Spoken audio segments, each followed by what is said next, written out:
आज का एपिसोड जैसे ही शुरू होता है, माहौल में तनाव और भावनाओं का संगम साफ झलकता है। अनुपमा इस बार घर के हालात से थक चुकी है और पराग के साथ बाहर चली जाती है। प्रेम को लगता है कि आखिरकार सच की जीत हो ही गई। वह कहता है कि सच्चाई और अच्छाई हमेशा अपना रास्ता बना ही लेती हैं और मम्मी यानी अनुपमा की ईमानदारी ने वह कर दिखाया है जो इस घर में पहले कभी संभव नहीं हुआ। यह सुनकर मोटीबा के चेहरे पर हैरानी के भाव आ जाते हैं, क्योंकि उनके लिए यह स्थिति पूरी तरह अप्रत्याशित है। दूसरी तरफ पराग और अनुपमा की बातचीत का दौर शुरू होता है। पराग चाहता है कि अनुपमा कार से जाए ताकि उसे तकलीफ न हो, लेकिन अनुपमा अपनी आदत के अनुसार सादगी चुनती है और कहती है कि वह ऑटो से ही जाएगी। जाते जाते वह पराग को धन्यवाद कहती है। पराग के मन में गहरा अफसोस जागता है। उसे लगता है कि काश उसने पहले अपनी बेटी का दर्द समझा होता, काश उसने अनुपमा की बातों पर पहले ध्यान दिया होता। उसकी आंखों में पछतावा साफ झलकता है।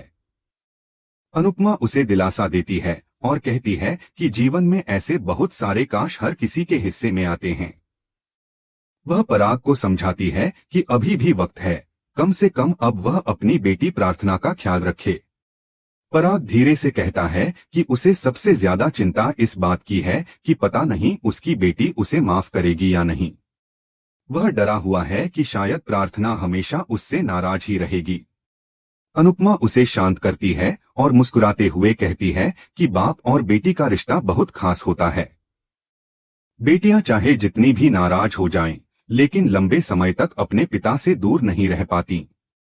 वह समझाती है कि प्रार्थना अपने पिता से बेहद प्यार करती है और जब उसे पता चलेगा कि पराग ने गौतम को घर से बाहर निकाल दिया है तो उसकी खुशी का ठिकाना नहीं रहेगा। उधर घर के अंदर ख्याति बेहद परेशान है। वह सोचती है कि अनुपमा ने आखिर ऐसा क्यों किया।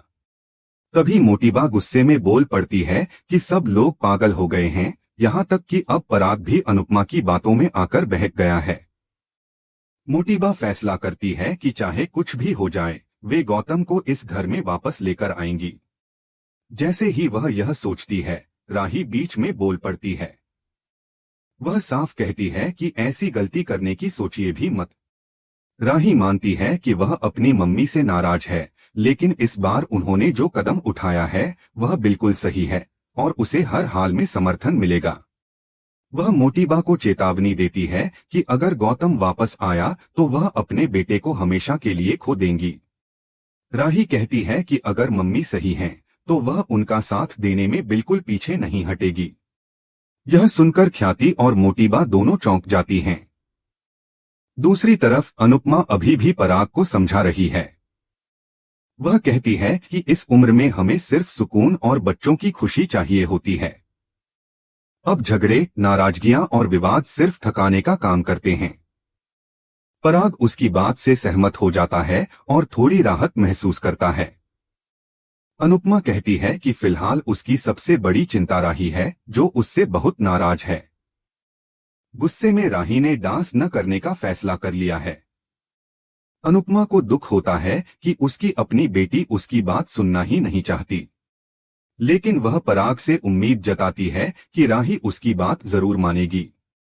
वह पराग से आग्रह करती है कि वह राही को समझाए और उसके सपनों को टूटने से बचाए। पराग दृढ़ता से कहता है कि अनुपमा चिंता न करे, वह अपनी पूरी कोशिश करेगा कि राही और प्रेम के सपनों को पूरा करने में कोई रुकावट न आए। वह कहता है कि अब वह उनकी मदद में पीछे नहीं हटेगा। अनुपमा उसके इस वादे पर मुस्कुराती है और दिल से धन्यवाद करती है।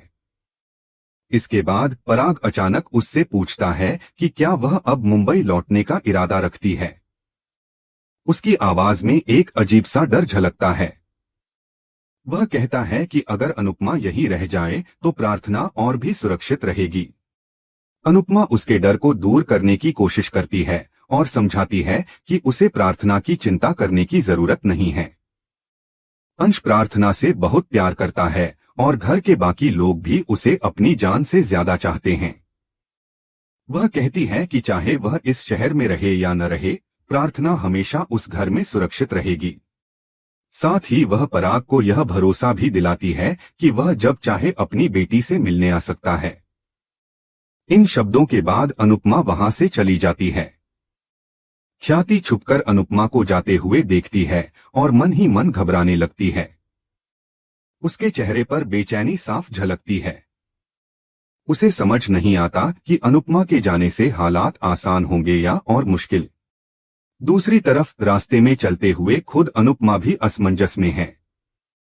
उसका मन बार बार पूछ रहा है कि क्या मुंबई लौटने का फैसला सही होगा या उसे यहीं रुककर हालात संभालने चाहिए।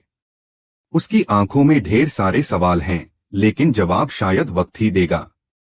अनुपमा रास्ते में गहरी सोच में डूबी हुई थी और अपने अगले कदम को लेकर असमंजस में थी। तभी अचानक उसका ऑटो रुकता है। वह नीचे उतरकर देखती है तो सामने ख्याति खड़ी होती है। अनुपमा चौंक जाती है और तुरंत उसके पास जाती है। वह चिंतित होकर पूछती है कि क्या हुआ, तुम यहाँ क्यों खड़ी हो। ख्याति की आंखों में गुस्सा और बेचैनी एक साथ झलक रही थी। वह सीधा सवाल करती है कि आप इतनी महान क्यों बनने की कोशिश कर रही हैं?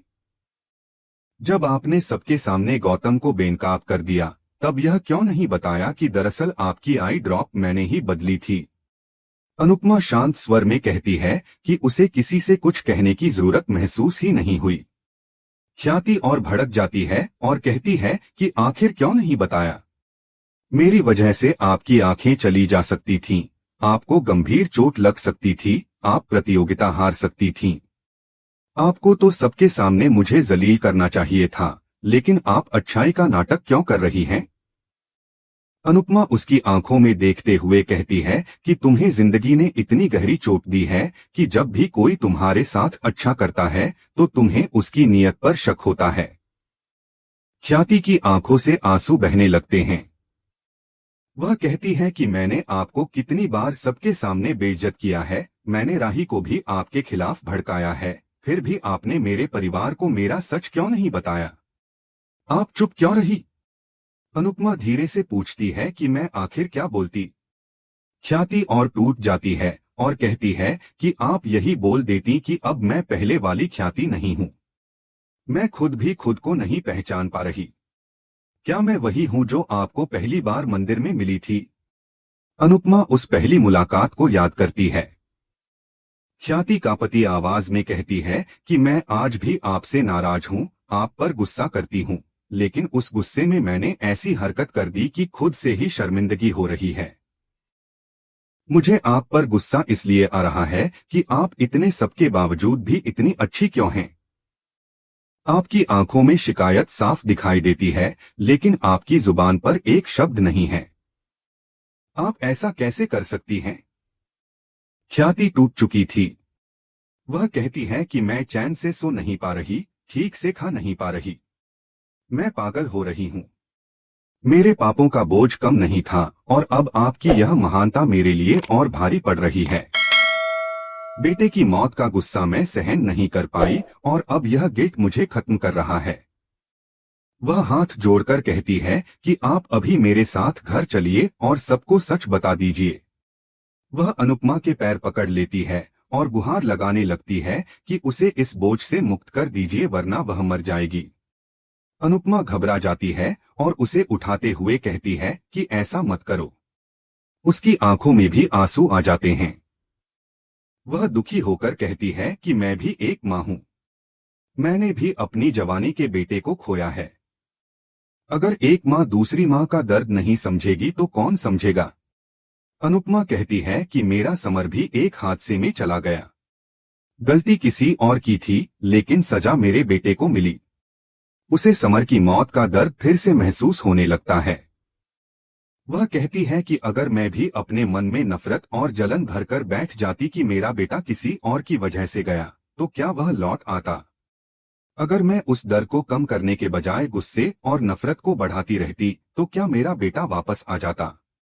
जो चला गया है उसे वापस लाना हमारे हाथ में नहीं है। ख्याति रोते हुए पूछती है कि फिर हमारे हाथ में आखिर क्या है? अनुपमा समझाती है कि हमारे हाथ में सिर्फ यह है कि हम उन्हें कैसे याद करते हैं। या तो हम उन्हें ऐसे याद करें कि हमारे दिल में नफरत और तकलीफ भर जाए, या फिर ऐसे याद करें कि उनके ख्याल से हमारे चेहरे पर मुस्कान आ जाए और दिल में प्रेम भर जाए। अनुपमा कहती है कि आर्यन के जाने का दुख उसे भी है, लेकिन वह आर्यन की कातिल नहीं है। वह ख्याति को पूरी सच्चाई बताती है, कैसे आर्यन ड्रग्स की लत में फंस गया था और शादी वाले दिन क्या कुछ हुआ था। ख्याति फूट फूट कर रोने लगती है। उसे अपने बेटे के साथ बिताए अच्छे पल याद आने लगते हैं। उसी पल अनुपमा को भी समर की यादें घेर लेती हैं और उसे समर का चेहरा दिखाई देने लगता है। दोनों अपने अपने बेटों को याद करते हुए जोर जोर से रोने लगती हैं और फिर अनुपमा ख्याति को गले से लगा लेती है। अनुपमा धीरे से कहती है कि तुम बहुत अच्छी इंसान हो, बहुत अच्छी माँ हो। यही वजह है कि गलत करने के बाद तुम्हें इतना दर्द हो रहा है, लेकिन इसमें मैं तुम्हारी मदद नहीं कर सकती। इसमें कोई मदद नहीं कर सकता।